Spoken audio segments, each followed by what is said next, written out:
여러분, 천국은 누가 가는 곳일까요? 의인이 가는 곳일까요? 누가 가시는 곳일까요? 죄가 있는 자가 가는 곳일까요? 죄가 없는 자가 가는 것일까요? 천국은 죄 없는 자가 가는 곳이 아니라 회개하는 자들이 가는 곳입니다. 의인이 가는 곳이 아니라 잘못을 인정하는 죄인이 가는 곳입니다.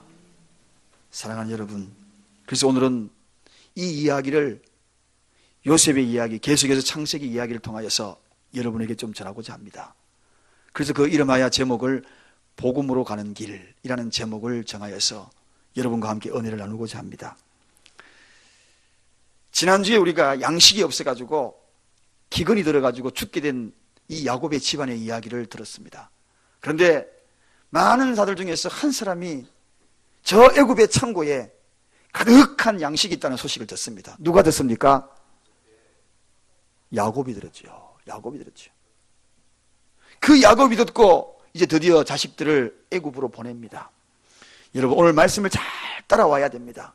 저는 창세기 42장 초반부에 있는 말씀을 지난주에 말씀을 드려서 말씀을 대피하기 위하여서 42장, 43장 한 번씩 설교하고 넘어가려고 했는데 오늘 이 본문 말씀은 42장에 지난주에 더불어서 또다시 설교를 하게 됐습니다. 그 이유는 이 말씀이 저의 발목을 잡았기 때문에, 우리 교회의 발목을 잡았기 때문에, 피할 수 없는 말씀이라서 제 가슴을 치는 말씀이었기 때문에 다시 이 말씀을 42장에 또다시 말씀을 전합니다. 여러분, 창고에 있는 양식을 구하러 가는 것이 중요합니다. 이제 그 양식을 가져와야 내 것이 될 것이거든요. 복음을 듣기는 들었지만 그 복음을 나의 것으로 만들어야만이 이게 진짜 구원받는 길이요 살 길이거든요. 오늘 그 살 길을 찾아서 저와 여러분이 한번 떠나는 것입니다. 야곱의 아들들과 함께 애굽으로 떠나는 겁니다. 그 창고에 가서 양식을 구하러 가는 것입니다. 먼 길을 가지만 그 발걸음들은 그렇게 멀게만 느끼지 않았을 겁니다. 왜냐하면 그 양식만 구하면 살아나기 때문에. 인생을 멀게만 느껴지지만, 고달프게 느껴지지만 정말 생명의 양식, 저를 살리고 여러분을 살리는 생명의 양식이라면 우리의 인생은 그 발걸음이 고달프게만 느끼지 않을 것입니다. 오늘 그 창고의 문으로 향하십시다. 할렐루야. 그런데요, 오늘 그 양식을 파는 사람이 누굽니까? 문제는 그 양식을 파는 사람이 중요합니다. 창고를 지키는, 창고 문을 담당하는 사람이 누구냐는 것입니다. 누구입니까? 요셉입니다. 요셉. 기가 막힙니다. 이런 운명적인 만남이 어디에 있습니까? 요셉이 누굽니까? 애굽에 있는 이 총리가 된 요셉이 누구입니까? 다른 데가 아니라 이 형들이 애굽으로 노예로 팔아버리고 아버지를 속이고 죽었다고 속이고 했던 그 자가 지금 애굽의 총리가 되어서 그들에게 창고 문을 열고 곡식을 제공하는 그러한 자가 되었다는 것입니다. 운명적인 만남입니다. 이 말은 다른 말로 저와 여러분은 예수를 판 자들입니다. 죄로 팔았고요, 삶으로 팔아버렸어요. 그렇지만 그 창고 지키고 있는 그들, 예수님께로 지금 나아가는 그러한 모습입니다. 저와 여러분이 오늘도 함께 나아가기를 원합니다. 그 생각을 가지고 오늘 본문 말씀을 들여다보면 이 속에는 복음으로 가는 길이 있다는 것입니다. 여러분, 사랑하는 여러분, 이 운명적인 만남, 저는 TV에 세상에 이런 일이라는 프로그램은 진짜 세상에 무슨 그런 일이 다 세상에 희한한 일 다 있더라고요. 거기에 보니까 그냥 연세가 지긋이 보면 이상한 옷을 입고 시장통으로 뛰어다니는 분이 없나, 맨발 벗고 걸어다니는 분이 없나, 어떤 분은요 물구나무 써서 사는 사람이 있더라고요. 늘 물구나무 써서 그게 더 편하대요. 별의별 사람이 다 있어요. 오늘 여기에 원수는 외나무 다리에서 만난다 그랬는데, 자기 동생을 노예를 팔아봤는데 그 노예가 애굽의 총리가 됐는데 그 앞에 곡식을 사러 왔으니 기가 막힌 세상에 이런 일이 어디에 있겠어요. 그래서 우리는 선하게 살아야 합니다. 바르게 살아야 합니다. 원수는 외나무 다리에 반드시 만나게 되어 있습니다. 착하게 살아야 하는 것입니다. 언제 어느 시에 만날 줄 모릅니다. 오늘 이렇게 이 만나는 것이 이제 세월이 흘러가지고 20년이 지났습니다. 20년이 지났는데 완전히 뒤바뀐 인생이 돼 만나는 거죠. 요셉의 형들은 요셉을 알아보겠습니까? 못 알아보겠습니까? 못 알아보지요. 요셉이 설령 애굽의 총리가 되었다는 건 상상도 못할 일이기 때문에 감히 자기 동생, 노예로 팔려간 동생이 애굽의 총리가 되는 건 상상도 못하기 때문에 머리도 들지 않고 못 알아봅니다. 그런데 알아보는 사람이 있었습니다. 누가 알아봅니까? 요셉은 그들의 형들을 알아봅니다. 쭉 지켜봅니다. 다 알아봅니다. 17살 때에 팔려왔으니 20년이 지난들 모르겠습니까? 다 알아보죠. 그 얼굴들 다 압니다. 형들 10명이, 자기 동생을 제외한 10명이 지금 자기 눈앞에 있는 겁니다. 마음속에 분노가 치밀어 오는 겁니다. 나를 이곳에 노예로 팔았던 그 형들, 저들을 심판하고 싶은 마음이 꿀떡같이 이 속에 생겨납니다. 얼마나 엄청난 짓을 했습니까? 노예로 팔고 아버지를 20년 동안 속였지 않습니까? 그런데 오늘 이 이야기 스토리가 어떻게 마지막에 결론이 내리십니까? 그 이야기는 다른 것이 아니라 이 요셉의 형들이 회개함으로 용서를 받고 가족의 화해를 이루는 장면들이 쫙 기록이 되고 있습니다. 결론부터 이야기하면 진정한 회개는 용서를 낳고, 용서는 화해를 낳고, 화해를 낳는 것뿐만 아니라 미래가 보장되어지더라는 것입니다. 가정이 다시 회복이 되고 그들 형제를 통하여 이스라엘의 나라가 건설되더라는 것입니다. 어디에서 출발되었는가? 회개에서 출발되더라. 회개에서 출발되더라. 그래서 이 회개는 정말 복받는 길이구나. 이 회개를 통하여 축복으로 가는 통로가 있고 복음으로 향하는 길목이 바로 이 회개가 있구나. 사랑하는 여러분, 행여나 졸림이 오더라도 회개 단어가 떠오르면 벌쩍 눈을 뜨시기 바랍니다. 이것이 우리를 살리는 길입니다. 애굽으로 지금 살 길을 찾아 떠나지만 그들이 회개하지 않았다면 빈자루 들고 가더라도 곡식 하나도 채우지 못했을 것입니다. 그런데 돌아갈 때는 빈자루에 가득가득 채워가는 것을 보게 되더라는 것입니다. 왜? 회개니까. 여러분, 오늘 그렇다면 이 회개가 크게 두 가지 의미를 이 본문 말씀을 통하여 깨닫게 되는데, 오늘 우리가 진정한 회개를 통하여서 하나님이 우리에게 들려주시는 메시지가 복음이 뭔가를 다시 한번 깨닫기를 원합니다. 첫째는 진정한 회개는 심판을 멈추게 한다. 심판을 멈추게 한다. 여러분, 정말 여러분 행복을 원하십니까? 정말 살 길을 찾아가고 있습니까? 그렇다면 회개로부터 풀어야 합니다. 우리 가정이 살아나는 유일한 길은, 지금 우리 사업장이 살아나는 유일한 길은, 우리 가정이 회복하는 유일한 길은 회개를 통하여서, 그것을 통하여서 회복되어진다는 것입니다. 다른 말로 이야기하면 회개는 바로 심판을 멈추게 한다는 것. 지금 모든 되어지는 일들, 고난을 멈추게 하는, 아픔을 멈추게 하는, 고통을 멈추게 하는 그 열쇠는 바로 이 회개에서 있다. 저는 오늘 이 이야기를 강조하면서 여러분들에게 설교자로 쓰기를 원치 않습니다. 설교하면서 제 개인에게 부르짖는 음성입니다. 그래서 이 말씀을 멈춘 것입니다. 여러분들에게 회개하라고 촉구하는 것도 아닙니다.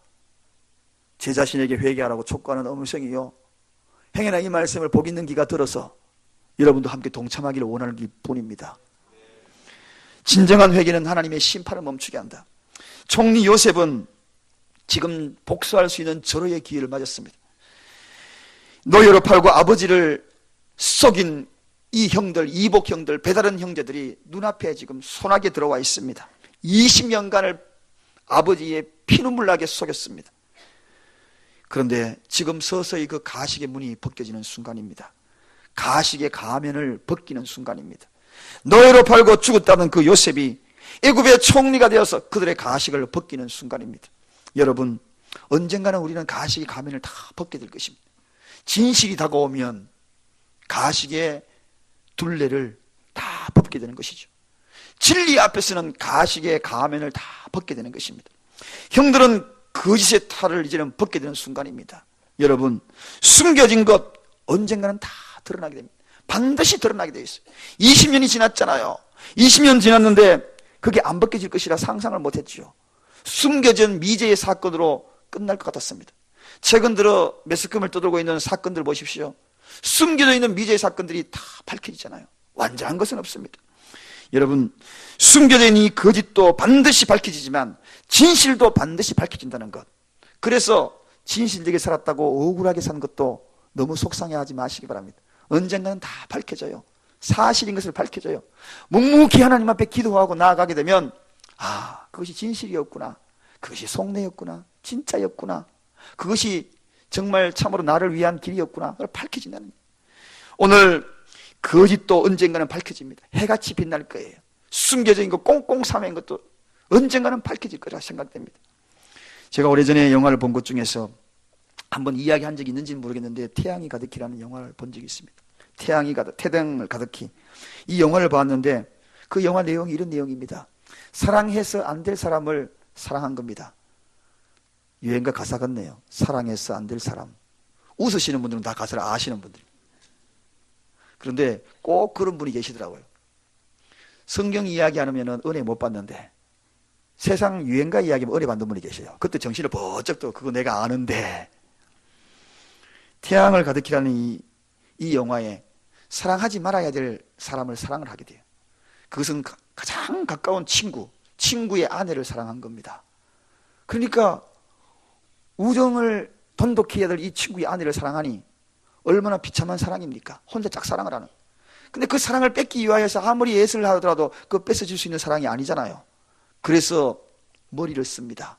아주 무서운 계략을 꾸밉니다. 친구를 죽이기로 마음을 결심을 합니다.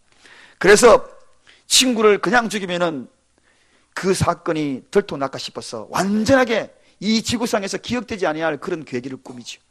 친구 부부에게 이야기합니다. 너무 친하니까 우리 여행을 함께 떠나지 않을래? 배를 타고 여행을 떠나자고, 유람선을 타고 떠나가자고. 그러니까 너무 친한 친구가 제의를 하니까 그래 같이 떠나자. 그래서 유람선을 타고 세 사람이 여행을 떠납니다. 호시탐탐 그 친구를 죽일 기회를 찾죠. 어느 날 두 사람만 남았습니다. 자기 친구만 남았습니다. 그의 아내는 잠이 들었죠. 갑판에서 아무도 없는, 둘러보니까 아무도 없는 거예요. 친구를 살해를 합니다. 그리고 밧줄로 똥꽁 동여매어서 영원히 기억되지 않을 바다로 그냥 빠뜨려버립니다. 그리고 시간이 흘러버렸습니다.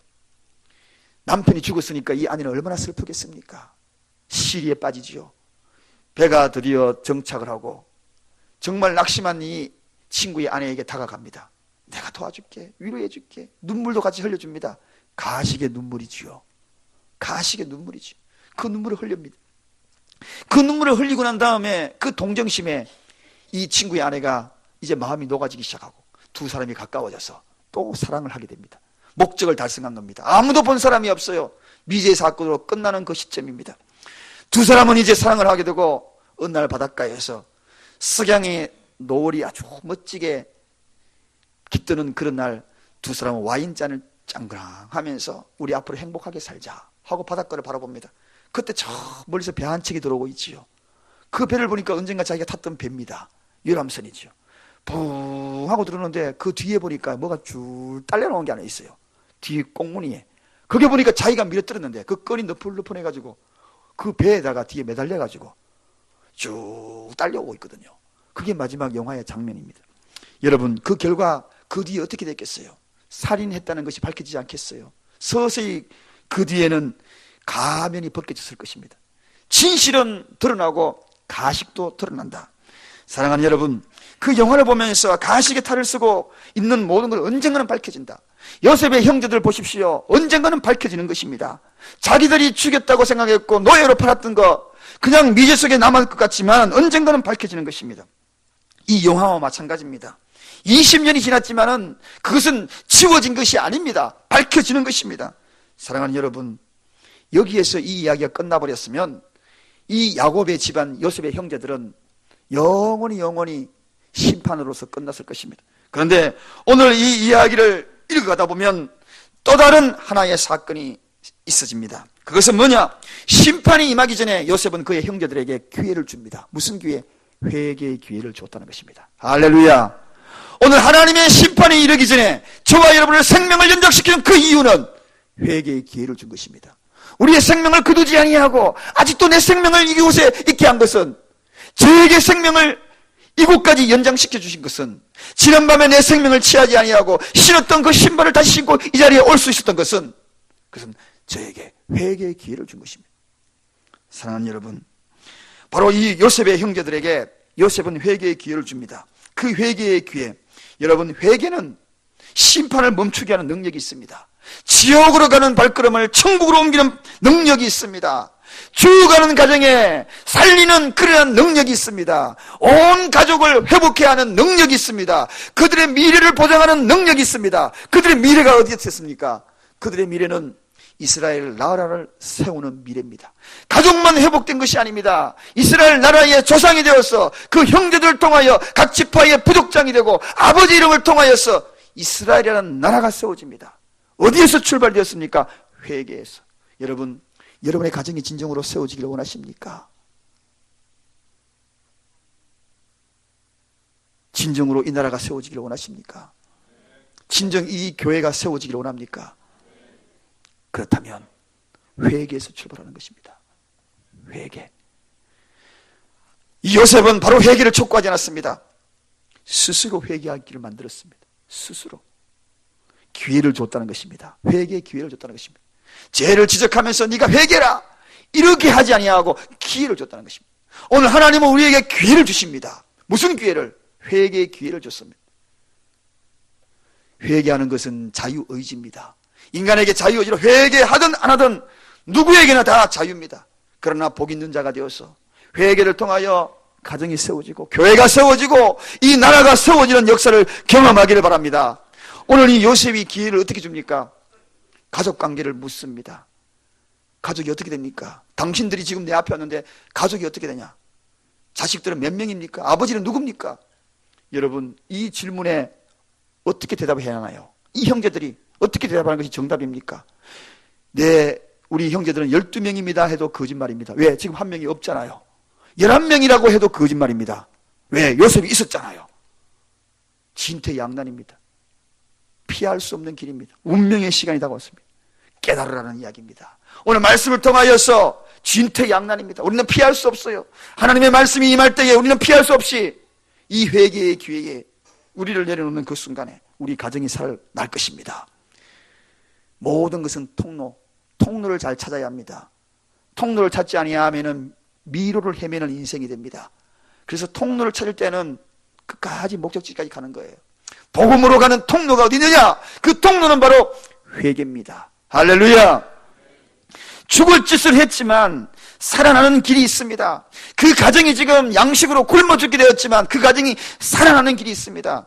기도의 응답이 뭐냐? 오늘도 빈자루 들고 다 오셨을 것입니다. 하나님, 내 기도 응답해달라고 빈자루 들고 다 왔지만 돌아갈 때에 빈자루 들고 그냥 가시는 분이 계시고 그 자리에 양식을 채우고 영의 양식을 채우고 기도의 응답을 양식을 채우고 돌아가는 자들이 있을 것입니다. 그 차이는 단 하나, 회개하는 자. 회개하는 자는 그곳에 채워간다. 오늘 이들은 천인공노할 나쁜 짓을 했습니다. 동생을 그렇게 노예로 판다니 이게 말이 됩니까? 아버지를 20년 동안 속인다니 말이 됩니까? 그런데 오늘 본문에 읽어가 보면 서로 우리가 아우의 일들로 범죄하였도다 그렇게 합니다. 서서히 그들의 마음이 열리기 시작합니다. 여기서 우리가 이렇게 서로 이런 말입니다. 한 사람도 회개하지 않아야 되겠다라고 생각한 사람은 아무도 없었습니다. 모든 형제가 다 여기에 서로라는 단어는 같은 마음을 품었다는 것입니다. 우리 모두가 다 범죄했구나. 우리 사랑교회 모두가 다 한 사람의 범죄를 통하여 우리 모두가 아파하는, 이 나라의 범죄를 통하여 우리 모두가 아파하는 회개의 자리에 나올 때에 이 나라가 회복이 될 것이고 우리 교회가 회복이 될 것이고 우리 가정이 회복이 될 것을 믿습니다. 오늘 보십시오. 이 회개, 우리 모두가 범죄하였도다. 한 사람도 피할 길이 없다는 것입니다. 우리 모두가 잘못했다. 사랑하는 여러분, 그러면서 요셉이 이를 떠올리면서 괴로워합니다. 요셉의 이야기를 하지 않았습니다. 가족의 관계를 물었지만은 요셉의 생각을 머릿속에 떠올랐습니다. 우리가 요셉 때문에 잘못했구나. 이런 대화들은 지금 요셉이 전혀 알아듣지 못하는 줄로 착각하고 있습니다. 왜냐하면 이스라엘 사람이고 애굽의 총리니까 자기 나라 말로 하니까 수근득수근득 거리는 거 알아듣지 못한다고 생각하고 있는 것입니다. 그러나 요셉은 다 듣고 있죠. 그러면서 맏형 로우벤이 이야기합니다. 오늘 본문에 뭐라고 이야기합니까?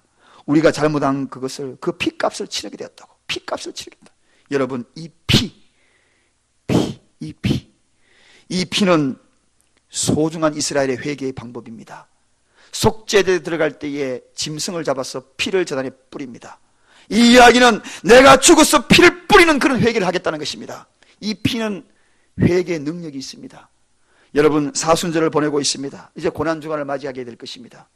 예수님이 이 땅에 오셔서 십자가에 매어 달려서서 양손에 양발에 머리에 가수관에 면류관을 쓰고 피를 흘리고 옆구리에 창을 찔리면서 피를 흘린 것은 저와 여러분 모두에게 이 회개의 능력을 통하여서 대신하여 회개를 해 주었기 때문에 살아나는 역사를 경험한 것입니다.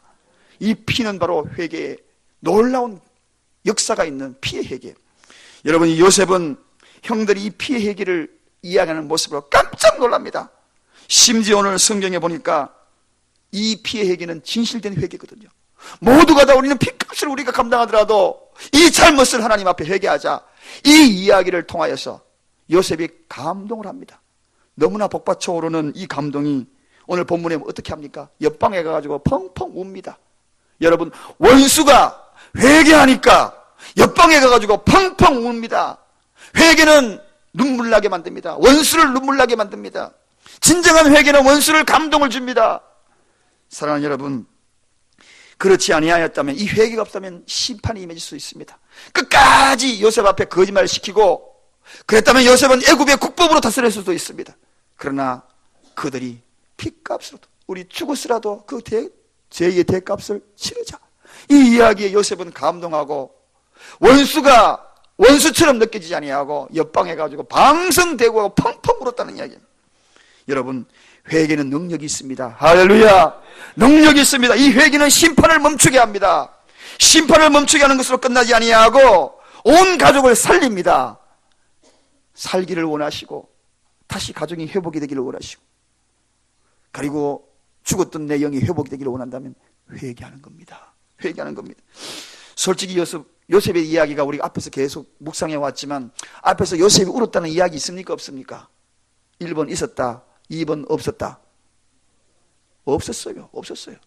앞에는 울었다는 이야기가 전혀 없었어요.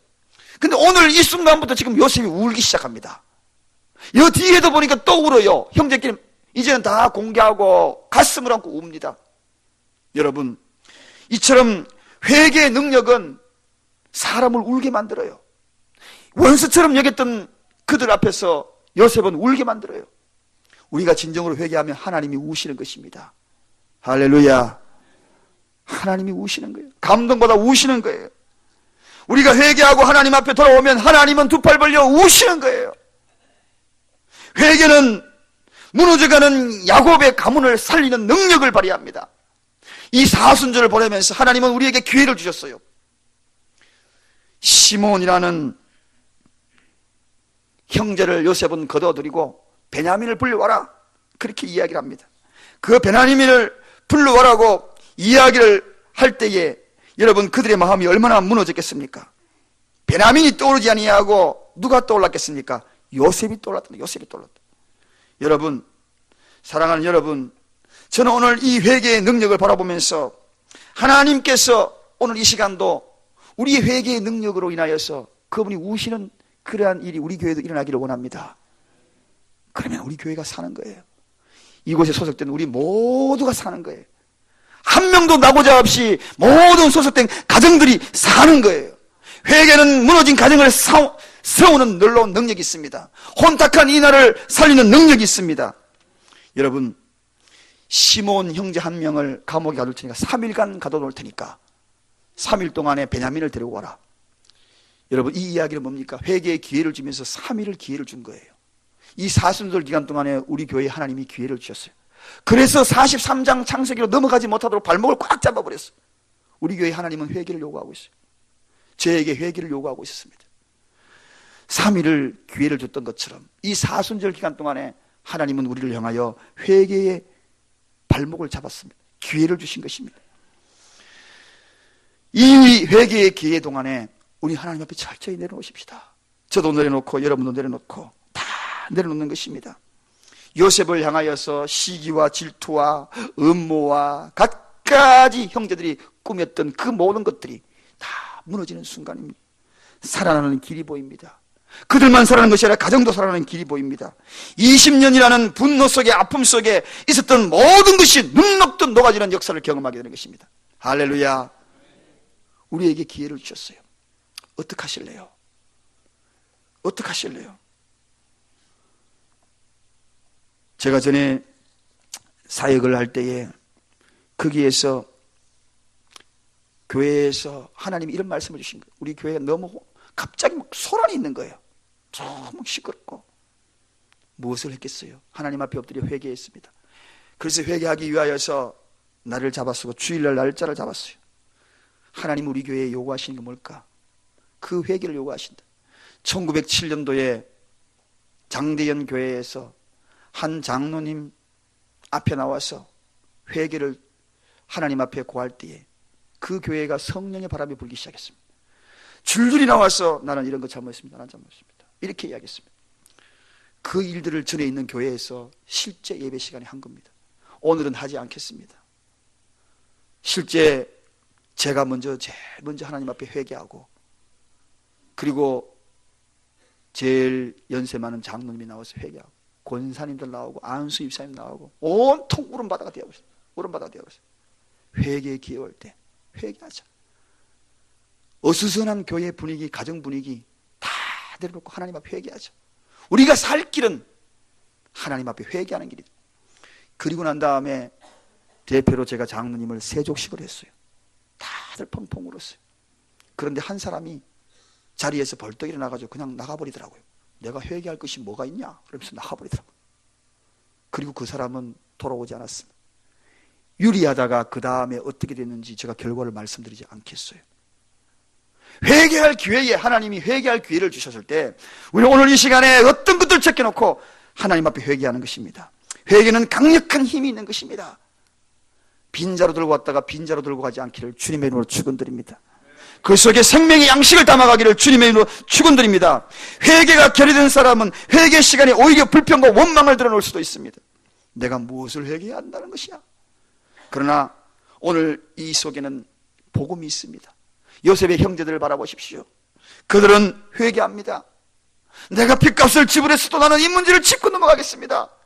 그들끼리 이야기하는 것은 진솔한 회개였거든요. 요셉이 펑펑 울었습니다. 옆방에 가서 울었습니다. 그리고 다시 돌아와서 그들에게 살짜를 채워줍니다. 여러분, 진정한 회개는 거기서 끝나는 것이 아닙니다. 심판을 멈추는 것으로 끝나지 않습니다. 두 번째는 화해로 갑니다. 여러분, 용서로 끝나는 것은 회개가 아닙니다. 여러분, 화해로 가야 용서입니다. 그게 진정한 회개입니다. 어떤 분은 그래요. 나는 용서했는데, 용서했다면 화해를 하는 것이 이게 회개입니다. 오늘 본문에 두 가지의 의미를 담고 있습니다. 하나는 용서로서 심판을 멈춘 것이고, 심판을 멈췄지만 그 다음 단계는 뭡니까? 화해로 가야 하는 것입니다. 화해로. 여러분, 오늘 보십시오. 화해로 이 가는 길, 이것은 굉장히 설레이는 기쁨이 있습니다. 요셉은 옆방에 가서 지금 하나님의 메시지, 이 회개를 바라보면서 가슴이 설레기 시작합니다. 뛰기 시작했습니다. 왜? 화해로 가는 길이 열렸기 때문에. 화해로 가는 길이 열렸기 때문에. 자신을 죽이려고 하고 구덩이에 몰아놓은 형들, 그들을 용서하고, 용서하는 것으로 끝나지 아니하고 이제는 화해해야 되겠다. 진정한 회개는 아름다운 화해를 낳습니다. 이 화해는 가족을 다 살렸고 급기야는 한 나라가 건설되더라는 것입니다. 할렐루야. 모두가 어우러져서 이스라엘 나라가 건설됩니다. 우리는 제이랜드라는 나라를 건설하기 위하여서 기도하고 있습니다. 기도 때마다 기도하고 있습니다. 그러기 위하여서 하나님은 발목을 잡았습니다. 그 발목이 뭔가요? 회개입니다. 회개의 발목을 잡고 무엇을 우리에게 허락하셨나요? 다 용서했다. 다 용서해. 용서하고 난 다음에 무엇을 했는가? 화해를 해라. 가정에서도 화해하시길 주님의 이름으로 축원드립니다. 교회에서도 화해하시길 주님의 이름으로 축원드립니다. 거리낌 있는 그 모든 화해, 제이랜드, 주님 나라를 건설하는 것입니다. 이스라엘 백성들이 나라를 건설했던 것처럼 오늘 우리 교회도 제이랜드를 건설하기 위하여서 우리는 이 화해의 장으로 나가야 한다는 것입니다. 성령의 역사는 거기서부터 출발이 됩니다. 평양 장대현 교회가 기독교 역사상 가장 놀라운 근대사의 위대한 역사의 사건으로 남는 것은 다른 것이 아니라 바로 화해의 장으로, 회개의 운동으로 나아갔기 때문에 저는 오늘 이 말씀을 정리하면서 한 분씩 한 분씩 이 자리에 나와서 우리 다 같이 회개합시다, 이런 말씀을 하지 않겠습니다. 여러분의 마음을 이 자리에 다 내어놓으시길 바랍니다. 마이크를 잡았다 생각하고 다 하나님 앞에 회개한다 생각하시기 바랍니다. 저부터 그런 마음을 가집니다. 제가 부족하고 연약하면 우리 성도님들이 아픈 사람들이 많이 있을 것이다. 마음이 상한 사람이 많이 있을 것이다. 그런 생각을 가집니다.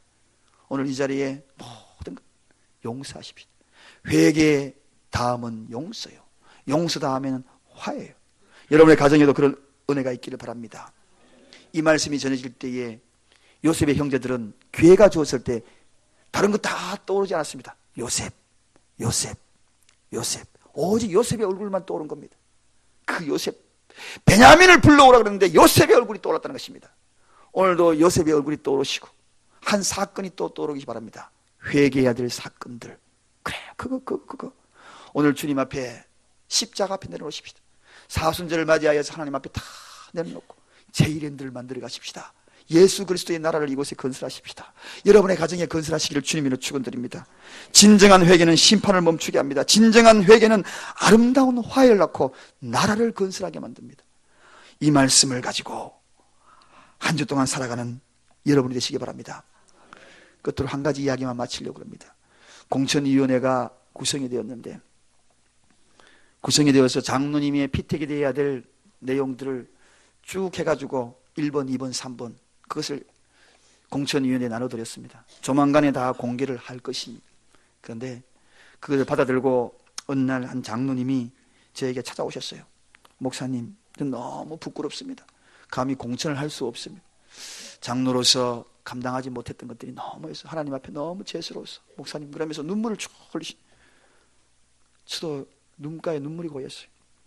그 모습을 보면서, 그 순수한 모습을 보면서 전 너무 감사했습니다.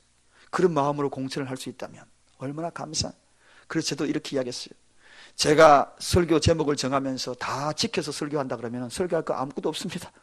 성경에 제가 다 지켜서 설교한다 그러면 이거 골라내고 솎아내고 그럼 제가 어떻게 설교하겠습니까? 저 설교는 저한테 하는 것이고 제게 부르짖는 하나님의 음성으로 생각하고 제가 듣고 하는 겁니다. 장로님이 그렇게 말씀하신 것은 순수하고 그 속에 이미 회개가 일어난 겁니다. 그래서 둘이 꼭 껴안아서 둘이 손잡고 기도했어요. 눈물 흘리면서 기도했어요. 여러분, 우리 교회가 이런 아름다운 은혜가 있기를 바랍니다. 보다듬어주고 살려주고 함께 하십시다. 제일랜드의 건설, 이곳에 건설되기를 원합니다. 기도하겠습니다.